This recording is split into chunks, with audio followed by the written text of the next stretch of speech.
Deus, nós rendemos graças ao Teu nome porque sabemos que o Senhor é quem nos sustenta.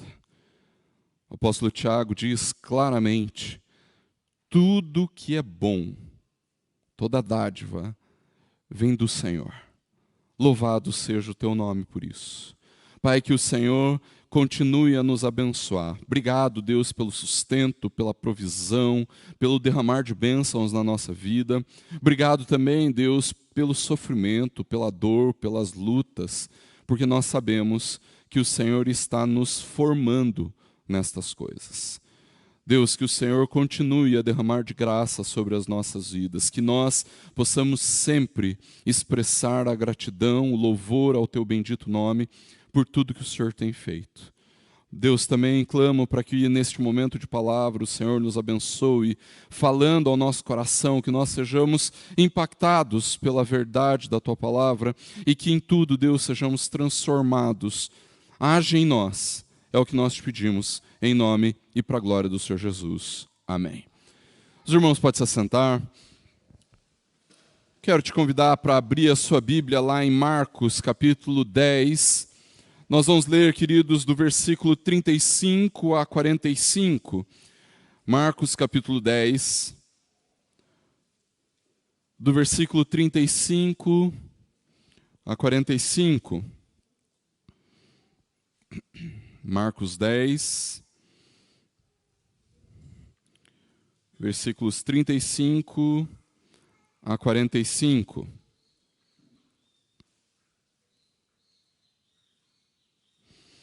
Palavra do Senhor, queridos, em Marcos, capítulo 10, dos versículos 35 a 45, do versículo 35 ao 45, nos diz assim: Então se aproximaram dele Tiago e João, filhos de Zebedeu, dizendo-lhe: Mestre, queremos que nos concedas o que te vamos pedir.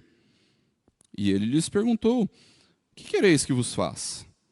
Responderam-lhe: Permite-nos que na tua glória nos assentemos um à tua direita e o outro à tua esquerda.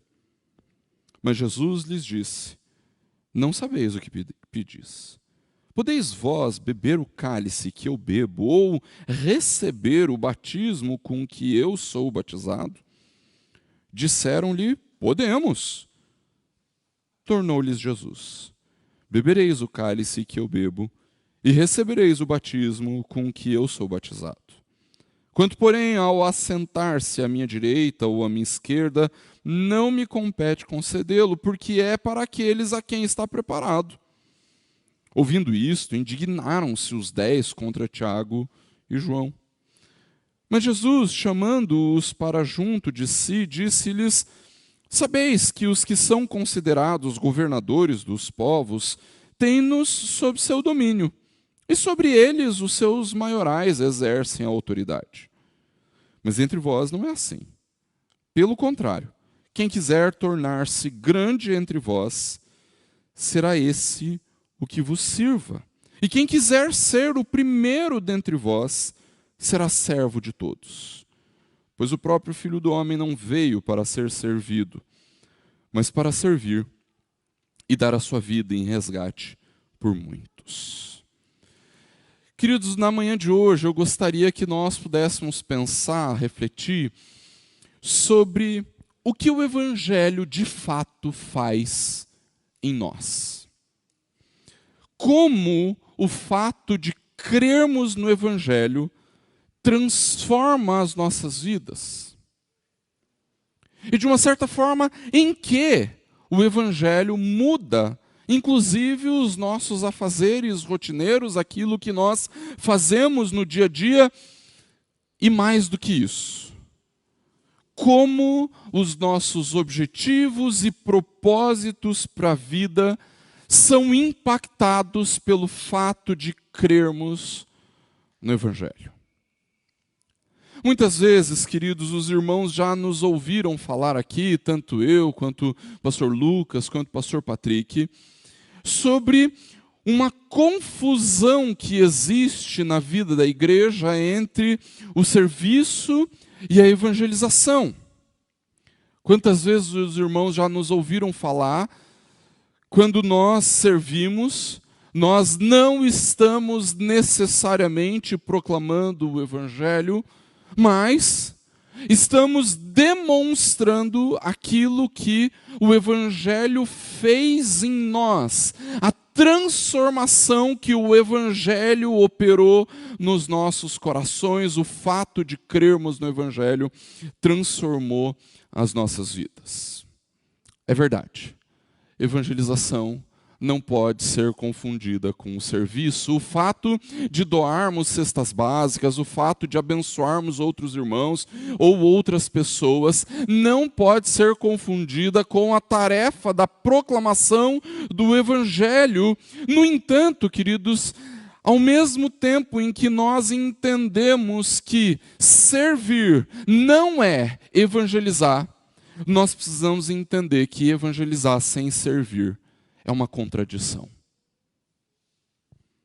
Evangelizar, proclamar o Evangelho, sem apresentar o serviço, é uma incoerência da nossa parte. E nós podemos dizer isso, queridos, porque no texto que nós lemos, nós descobrimos que o serviço é uma característica essencial do discípulo de Cristo. E nós aprendemos isso, entre aspas, da pior forma possível.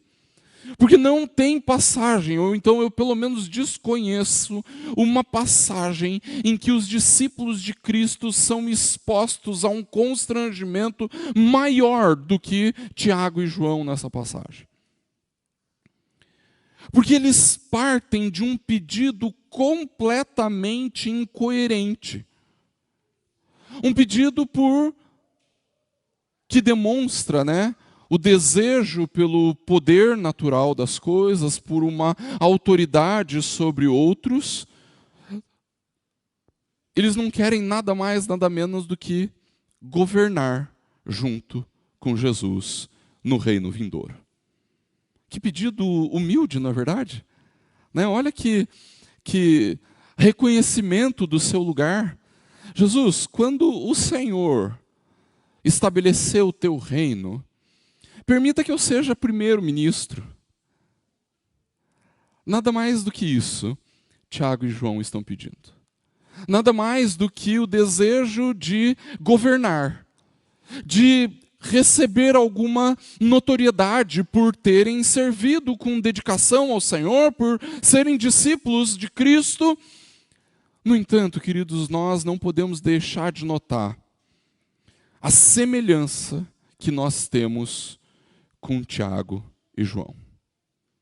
Eu diria, inclusive, que eles são até mais corajosos do que nós, porque eles chegaram a externar esse pedido. No entanto, queridos, nós muitas vezes mantemos o pedido guardado no mais oculto do nosso coração, justamente porque nós sabemos da incoerência e até mesmo do constrangimento de nos achegarmos diante de Cristo e falar assim: Jesus, eu quero mandar, eu quero ser poderoso, eu quero receber notoriedade. Há uma certa semelhança entre Tiago e João conosco. Semelhança porque, se sondarmos o nosso coração, nós vamos perceber que muitas vezes nós esperamos alguma recompensa pela nossa dedicação e serviço, nós esperamos algum privilégio por conta da nossa religiosidade, por conta da nossa piedade, por conta da nossa espiritualidade, nem que seja apenas uma vida boa, uma vida tranquila. Nós esperamos alguma recompensa agora, neste momento, nesses dias, nesses 80, 90, 100 anos que Deus nos dá para viver neste mundo. Nós esperamos alguma recompensa, nem que seja uma vida tranquila, nem que seja uma vida agradável. No entanto, queridos, nós temos que reconhecer que assim como o pedido de Tiago e João, esse pedido completamente incoerente, esse pedido irresponsável até, esse pedido constrangedor, Esse pedido por essa recompensa é o resultado de uma espera por uma recompensa equivocada. Perceba que eles expressam uma inversão de valores completa, porque tudo o que eles querem era poder e autoridade, mas não apenas o poder e a autoridade em si, mas a notoriedade que vem com o poder e com a autoridade. Jesus, com a sua peculiar paciência, com toda a misericórdia, ele corrige os seus discípulos. E a correção vem com uma expressão que nós nem sempre consideramos.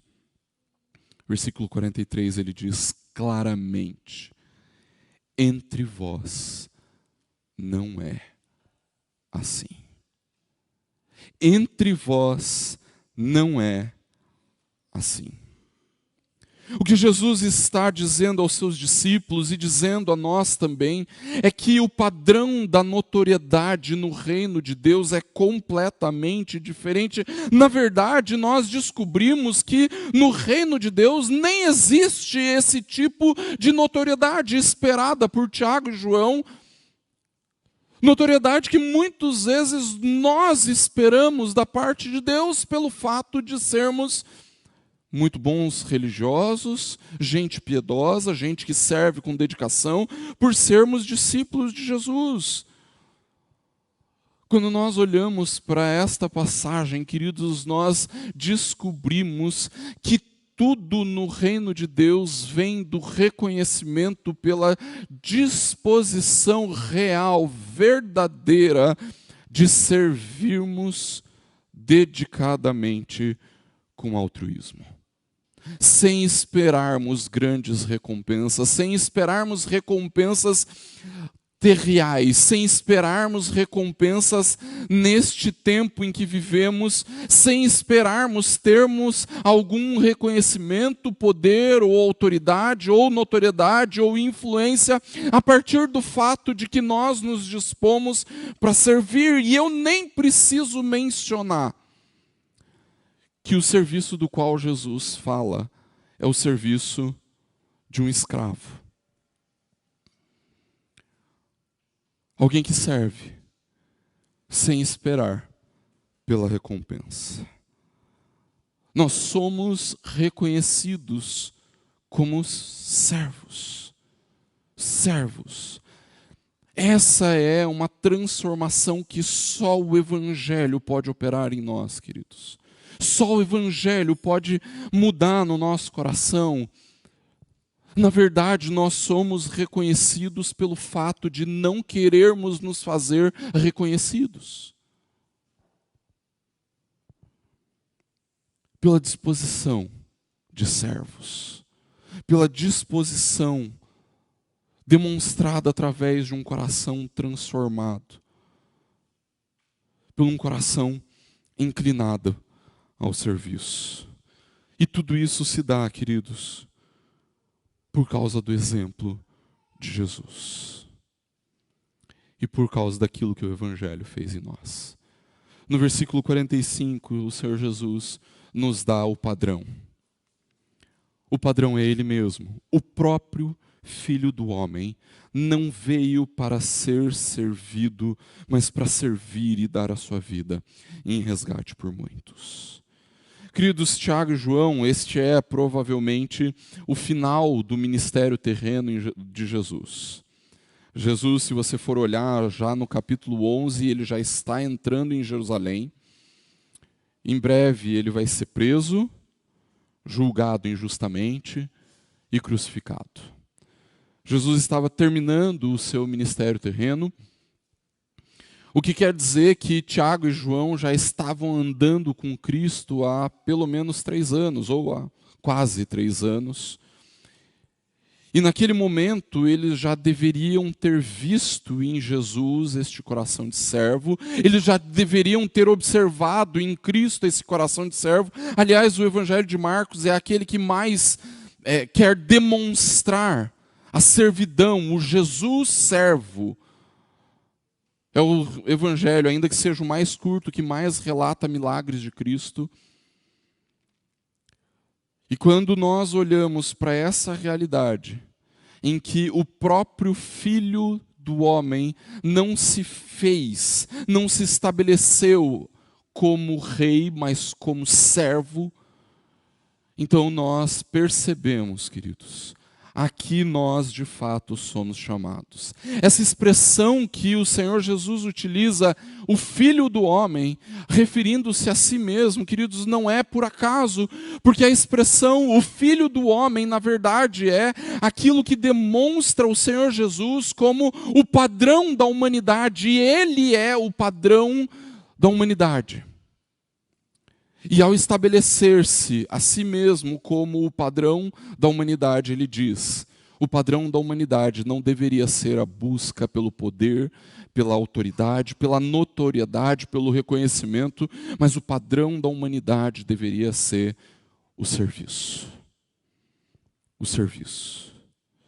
O padrão da humanidade não estava em buscar a notoriedade.